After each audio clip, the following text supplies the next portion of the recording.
Good morning and happy Friday to you. I'm Sarah Grace Kennedy. And I'm Peyton Gravel. Welcome to UT Today. Thank you for joining us. Turkey and Syria suffered two major earthquakes that took the lives of over 50,000 people and left millions homeless in freezing temperatures. I spoke with international students from Turkey who have come together to support each other after the devastating earthquakes that struck Turkey and Syria. We want as a community to spread the word in terms of what's happening in Turkey, and that we need help from everybody. Orhan Dogan is the vice president of the Turkish Student Association at the University of Tennessee. He sought support from his association after hearing the devastating news that struck his home country. For all of us, it was really hard for us to concentrate our studies because we are currently watching or following the news coming from Turkey. Even thousands of miles away from home, the Turkish Student Association came together to raise over $1,400 for the victims of the earthquakes in southern Turkey. Since we are here, there's not much that we can do other than collecting donations. Rescue teams have worked tirelessly 24/7 to save people under the rubble. Not everyone was able to make it through the catastrophic disaster. Ida Gucheski, a member of the Turkish Student Association, recalls a tear-jerking story about a victim of the earthquake. My dad held his daughter's hand. She was just died under the rubble, and he was still there for a few days. So that was very sad.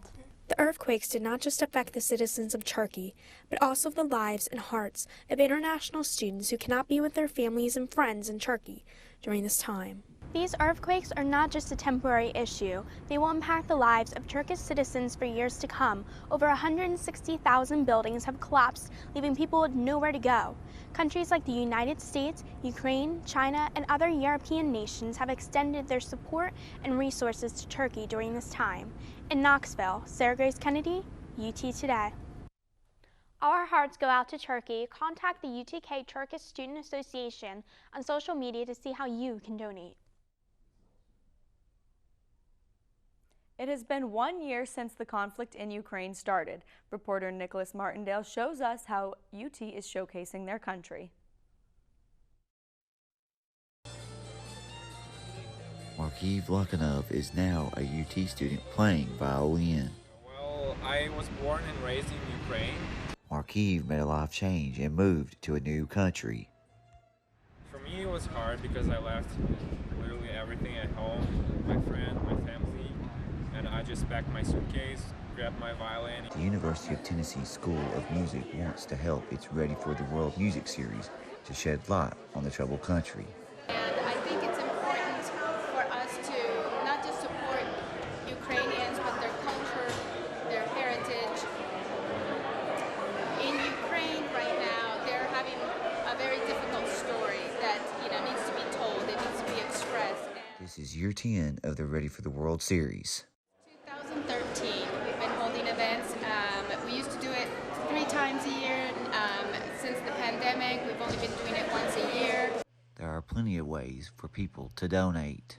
I know personally a lot of people that donate money out of their own pockets. I know people that donate food or medications or clothes to Ukraine. And everywhere you go, you hear word Ukraine. Reporting on the University of Tennessee campus, Nicholas Martindale for UT Today. Markiv says to keep praying for Ukraine. There are plenty of resources on campus to learn more about volunteering or donating funds. The UT Office of Student Media has now integrated with the College of Communication and Information. With this merger, the Daily Beacon also became part of the College of Communication and Information. Editor-in-Chief Daniel Dasso says this new alliance gives Beacon greater support from faculty and advisors in the CCI. One of the great things about joining the College of Communications is now our interests are the college's interests and vice versa. So we've been able to create a lot of dynamic relationships with the college, with journalism faculty, and with alumni who are really interested in supporting the Beacon. And I think that donor support, that alumni support is going to be really key to helping us move forward, and that would not have been possible if we hadn't joined the College of Communications. The merger also brings funding from alumni and donors who want to support the Daily Beacon. The baseball Vols are undefeated at home, winning their last 8 games. Let's toss it out to Jackson Cannell for updates on Coach Vitello and the Volunteers. The Tennessee Volunteers started off their season at the MLB Desert Invitational at Salt River Fields in Arizona. The Vols made their way back to Knoxville to kick off the home season in Lindsey Nelson Stadium with a back-to-back home series versus Alabama A&M on February 22nd and 23rd, giving students like Dominique Ruiz an opportunity to get back out on the diamond to root on his baseball Vols. Honestly, I've never been at Lindsey Nelson Stadium. This is my first time, but it's really good to be back at a baseball stadium. I really miss coming out to the games and just like feeling the energy that baseball stadiums bring. During their time in Arizona, the Volunteers dropped 2 out of their first 3 games, taking losses to Grand Canyon and Arizona. After the initial losses, the Vols cleaned it up with 2 shutout wins against UC San Diego and the home opener against Alabama A&M on February 22nd. Fans like Grayson Peterson blame the slow start on the lack of playing time for some of the new faces on the Volunteers roster. The loss of not being able to play Maui and just other players, and also just being a new team, not really meshing completely yet. I think we have a lot to prove still. I think we have a lot of teamwork to build on. I think that's been seen the last 2 games. The Volunteers swept the Alabama A&M Bulldogs with wins of 10-0 and 23-1. Tennessee will stay at home as it will host the Dayton Flyers for a 3-game home series. For WGK, this is Jackson Cannell.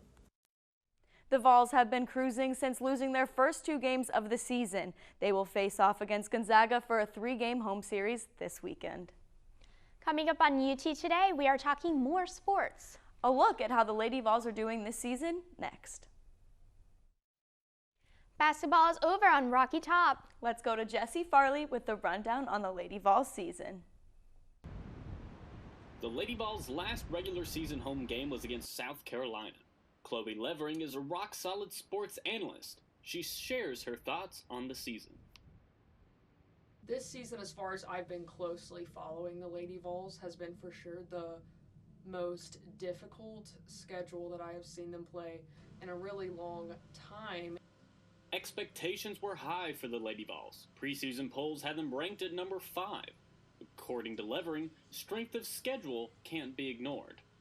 So I think part of them having such a hard schedule has been part of that A, but B, this team is really talented. That's why they were ranked top 5 in the preseason poll.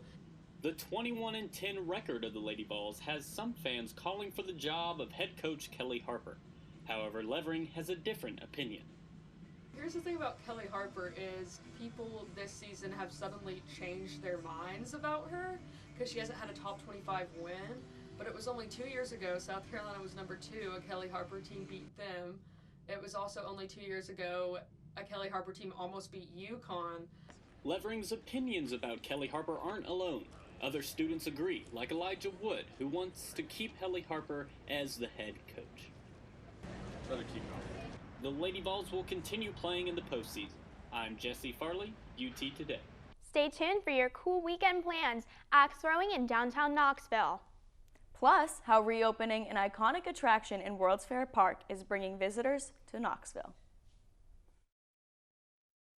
Craft axe throwing is looking to draw in more of a college crowd by discounting rates on certain nights of the week. I got an inside look. Axe throwing has recently gained popularity as a hobby and an outlet for people looking to relieve stress.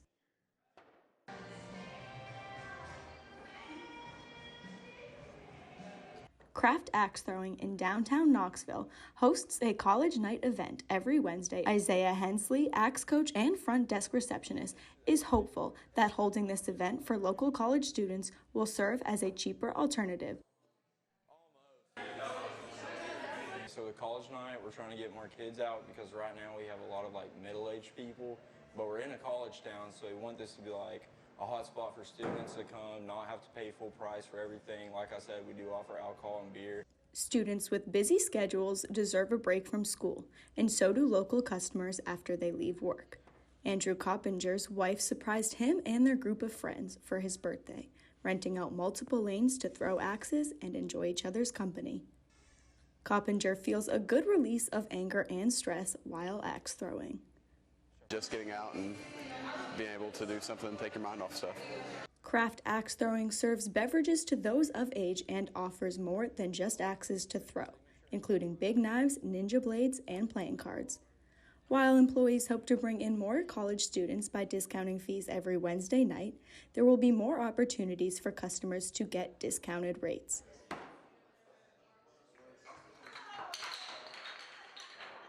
For UT Today, Peyton Gravel. College Night will be expanding to more age groups and will be offered more nights a week. Craft Axe Throwing is also opening a new location in West Knox in the coming weeks. The Sun Fair is not only famous for the World's Fair of 1982, it's becoming quite the place for visitors all around the world. Reporter Ellie Milliken has the story. The Sun Fair has raised over 6 figures, according to Kim Bumpus, president of Visit Knoxville. Because having 39 countries represented in those numbers, it's a big deal, and it helps Visit Knoxville kind of re-explore, re-examine, and re-energize how we tell the story of why you should visit Knoxville. Since reopening the conservation deck, the former mayor of the World's Fair works in the Sun Fair. That is a great way to go see the space and really talk to him, because he is a ball of energy and a ball of knowledge. Mayor Randy Tyree hopes that people will keep coming from all over. The interest continues on from both a local and national and international standpoint. But right now, you can find the former mayor on the 4th floor, Tuesday through Friday, telling his stories. We had a wonderful 6 months. We had tourism of visitation of 11.2 million individuals, and there was a good time ahead by all, so to speak. Reporting for UT Today, I'm Ellie Milliken. Go to visitknoxville.com for more. Thanks for watching UT Today. Make sure to tune in and watch more episodes on our YouTube page.